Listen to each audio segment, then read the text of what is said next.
We are now in the rear parlor, or study as we normally call it, here at the Sutherlin mansion. This room would have primarily been used by the men after dinner. They would either remain in the dining room or retire here to the rear parlor. Also, sometimes this is referred to as the family parlor, where the family would, of course, convene in the evenings if they had just simply had a family meal. But here we do have several original pieces in the house. The desk over here was owned by the Sutherlin family.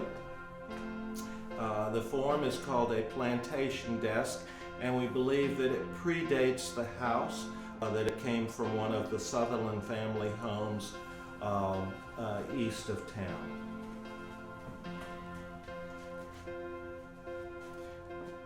Now, we do also have a photograph of this room that was most likely taken around the turn of the 20th century. And this shows the table, which is upstairs now in the United Daughters of the Confederacy's meeting room.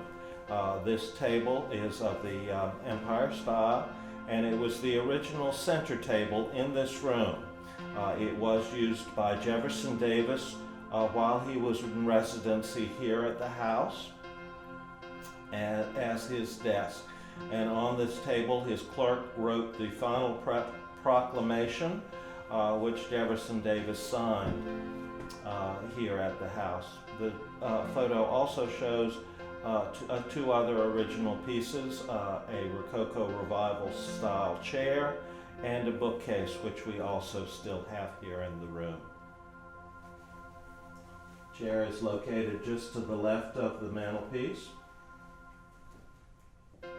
and the bookcase is located on the front wall.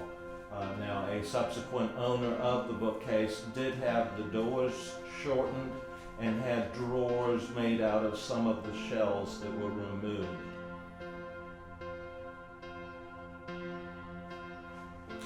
Over the mantelpiece, we have a portrait of William T. Sutherlin. This portrait was most likely done sometime after the Civil War, sometime in the early 1870s.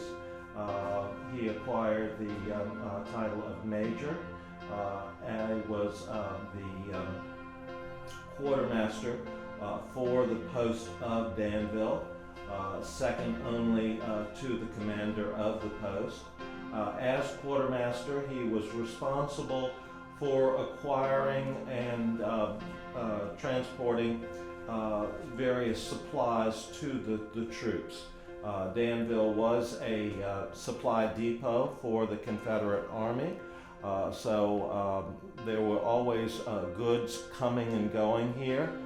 Danville did not suffer the deprivations of most of the southern cities because of that factor. Now, the two windows we have here originally did look out onto the backyard of the estate. Currently, we have about 1 acre of property. The original property totaled to about 4 acres. William T. Sutherlin had made a rather unusual arrangement to purchase the property. Originally, the property had been part of the Green family estate. Then it was acquired by Levi Holbrook, a local educator, and we have to surmise that perhaps Levi Holbrook accepted the property in exchange for educating some of the Green family boys. Then in 1855, William T. Sutherlin acquired the property from Levi Holbrook. The 4 acres he agreed to pay $4,000 for. Levi Holbrook allowed him to pay that back over a period of 5 years, interest-free, so long as that when the house was constructed, William T. Sutherlin would provide some rooms in it where Levi Holbrook could live. And in fact, he did live here until 1868, when he moved closer to downtown in what is historically known as the Lanier Wiley House at 770 Main Street. The rooms that Levi Holbrook lived in are on the west side of the building, which is now the site of our Civil War exhibit.